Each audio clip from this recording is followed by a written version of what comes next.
ఎలాంటి కుటుంబం మంది పేరు చెడగొట్టావు కదరా. అల్లా నిన్ను క్షమించడురా, ఎప్పటికీ క్షమించడురా. అయ్యా మీరు అబ్బాయిని ఇంటికి తీసుకుపోండి, సమస్య చల్లారనివ్వండి, ఆ తర్వాత మన పద్ధతి ప్రకారం జరిపిద్దాం. నీ మేలు మర్చిపోలేవయ్యా. ఏడోకు దేవి. సారీ రహీం.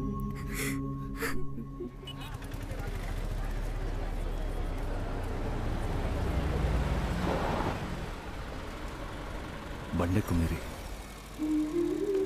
నేను చెప్పేది విను మేరీ.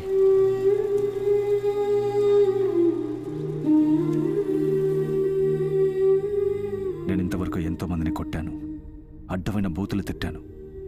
కానీ మా అమ్మ మీద ఒట్టేసి చెప్తున్నా, తప్పు చేయని వాళ్ళెవరితోనూ మనసు నొప్పించే విధంగా నడుచుకోలా. ఈ లోకంలో క్షమించరాని పాపం ఓ అమ్మాయి మీద చేయి చేసుకోవడం. ఆ పాపం చేశాను. నిన్ను క్షమాపణ అడిగి నా తప్పుని చిన్నది చేయదలుచుకోలేదు.